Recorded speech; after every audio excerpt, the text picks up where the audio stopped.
Frères et sœurs, soyez bénis, et bonsoir. Nous allons passer encore un bon moment avec la parole de Dieu. Et le titre du message ce soir, c'est « Il y a un puits à creuser en toi ». Alors pour ça, nous allons lire Jean, chapitre 4, du verset 3 à 15.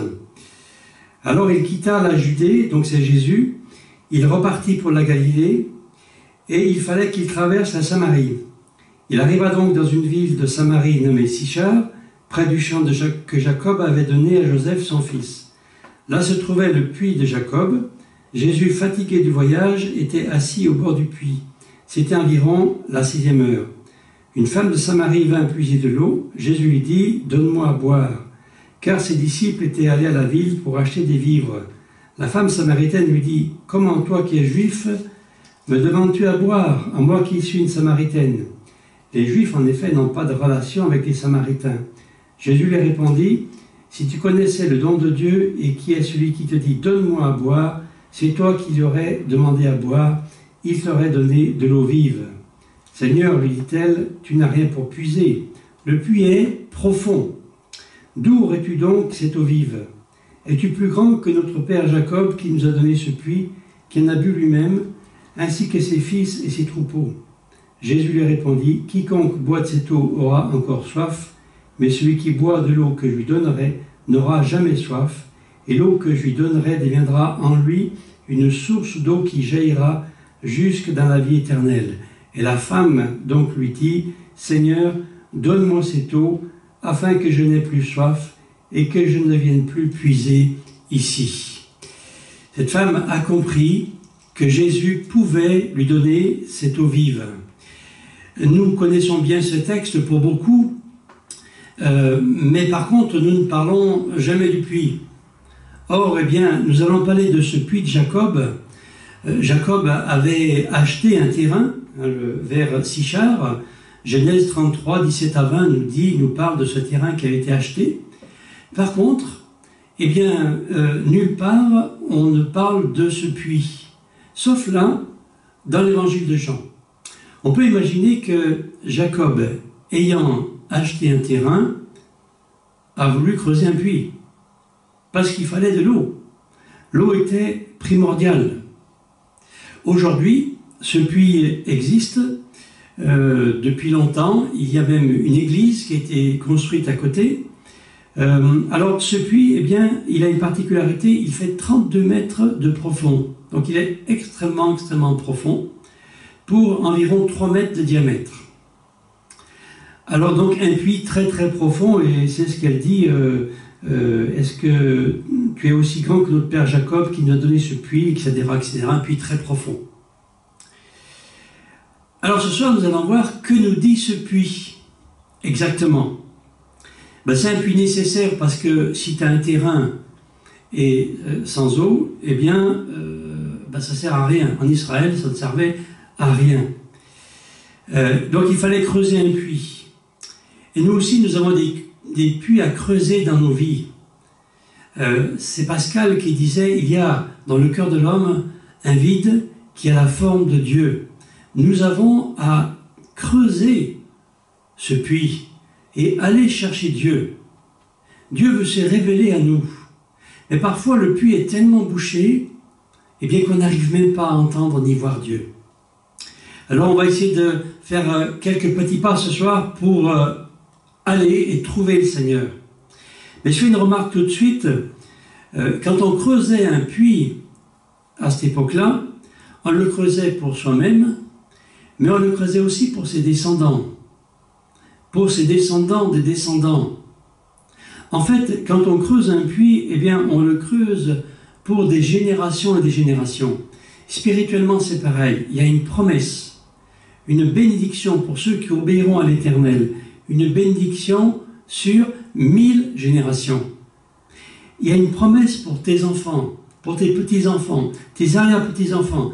Si tu donnes ton cœur au Seigneur et si tu vis correctement ta vie avec le Seigneur, eh bien le puits se creuse, va de plus en plus profond, et voilà que eh bien, c'est tes enfants, tes petits-enfants, tes arrière-petits-enfants qui vont en bénéficier.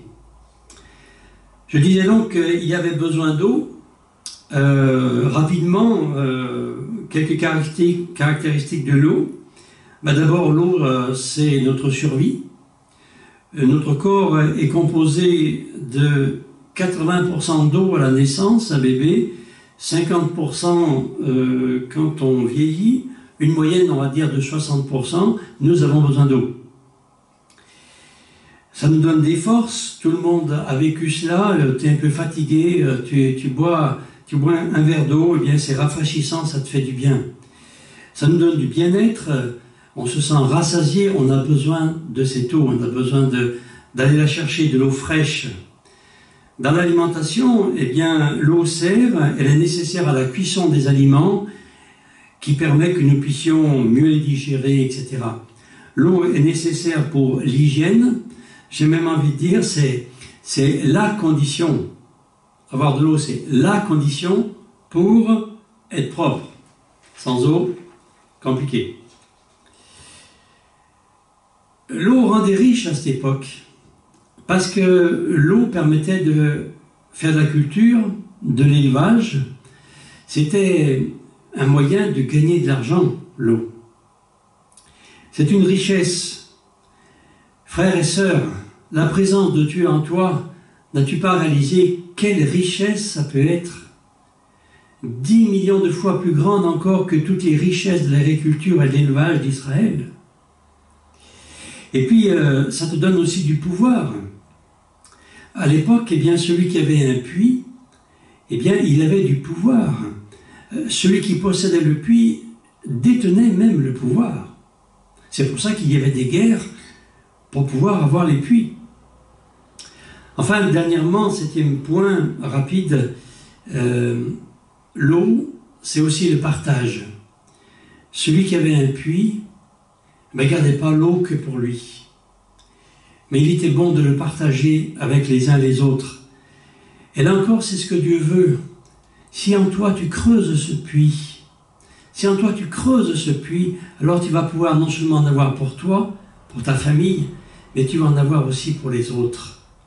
Jésus ne parle pas d'abondance, il parle de donner de la surabondance, c'est-à-dire abondance pour toi, abondance pour les autres. Tu aimeras ton prochain comme toi-même, ça nous a été rappelé encore dimanche passé. Donc j'ai noté 7 avantages à creuser un puits dans ta vie. Ça c'est pour de l'eau, mais c'est vrai aussi pour le Seigneur.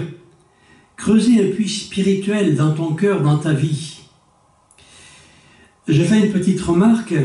À côté du puits qui existe aujourd'hui encore, donc de ce puits de Jacob, eh bien, il y avait d'autres sources. Il y a la source du puits, et puis, mais il y a d'autres sources. Alors, pourquoi a-t-on pris cette source-là, à votre avis, et pas les autres? Eh bien, tout simplement parce que les autres sources, en été, quand il fait extrêmement chaud, ces autres sources tarissent. Alors que cette source-là, qui était si profonde, cette source ne tarissait jamais. Il y avait de l'eau en permanence. Je crois que tu dois choisir la source qui ne tarit jamais, qui s'appelle Jésus. Avec Jésus, tu pourras demander, l'interpeller, venir tout le temps, tous les jours. Il sera présent, il te répondra. La source ne tarit jamais. Est-ce que tu veux venir à la source intarissable qui s'appelle Jésus? Jésus va même dire à cette femme samaritaine, c'est une source jaillissante, une source d'eau vive, vivante. Et puis une deuxième remarque que je veux faire pour ce puits, 32 mètres, ça fait très profond. Hein. Eh bien, il faut creuser donc très profond. Je crois qu'il fallait vraiment... Je ne crois pas en l'évangile de surface. Ça tient qu'un temps, mais très vite. Les gens qui ne vivent que de l'évangile de surface, tout va se casser la figure. Par contre, si tu creuses dans ta vie, alors, eh bien, le Seigneur alléluia, au fur et à mesure, il va te donner de l'eau de plus en plus vive, de plus en plus meilleure. Je fais une petite remarque, c'est que il est dit que Jésus, il est où? Il est dans nos vies, mais il veut venir aussi au fond de notre cœur. J'aime bien cette expression, il veut venir au fond de notre cœur, au fond du puits. Il t'a donné rendez-vous. Alors, troisièmement, je voudrais aborder aussi creuser un puits. Eh bien, ça va demander des efforts. Jésus, bien sûr qu'il a tout fait à la croix, mais tu as des efforts à faire, parce que la chair va venir essayer de reprendre sa place. Le trou qui a été creusé, les parois vont naturellement retomber, la chair naturellement va essayer de reprendre sa place. Il va falloir que tu entretiennes ce puits, creuser suffisamment profond et entretenir ce puits. Il va falloir remonter des sacs de terre, et 32 mètres, ça fait quand même très, surtout avec 3 mètres de diamètre, hein, on peut imaginer qu'il n'y avait pas beaucoup de place. Donc il y avait des efforts, des véritables efforts à faire, non pas pour le salut, mais pour la sanctification.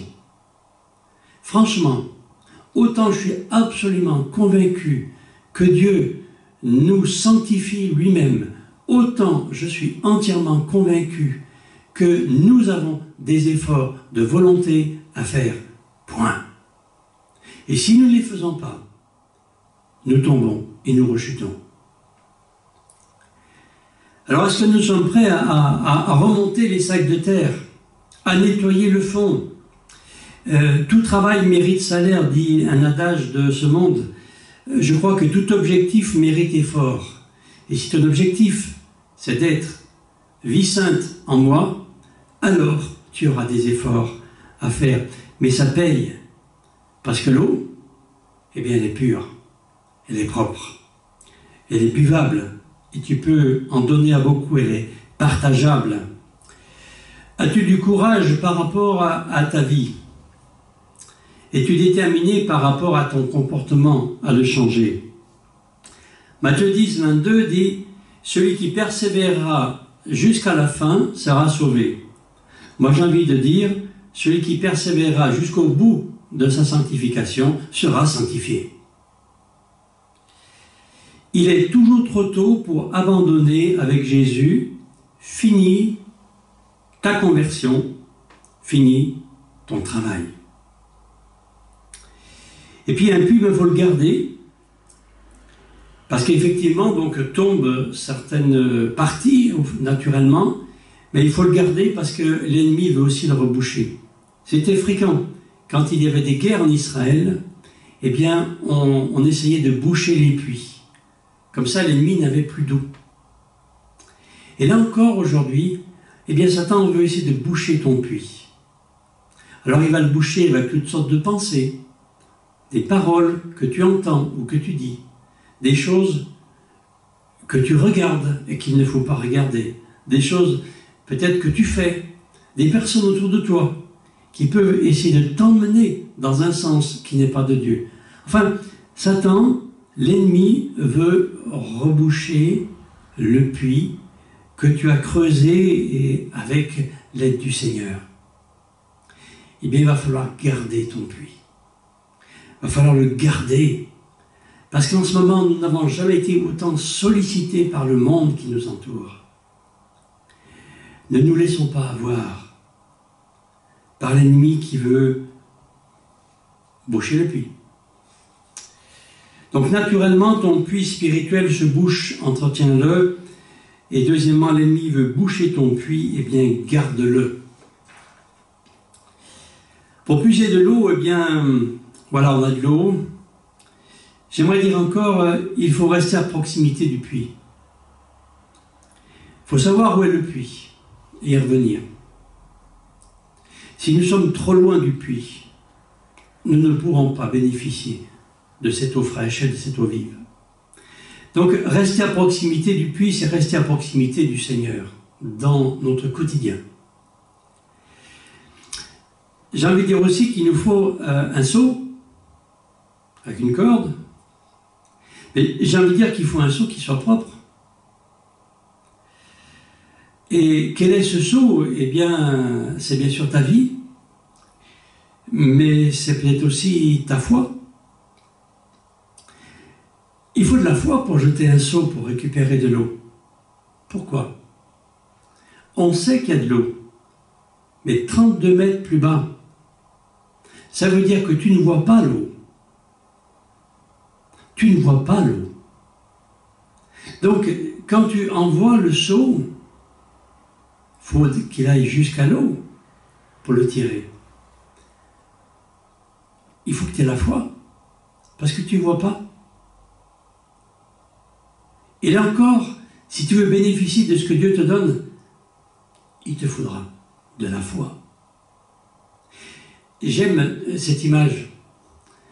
Dans le Saint des Saints, dans le temple, il n'y avait pas de lumière. Une fois par an, le souverain sacrificateur y entrait.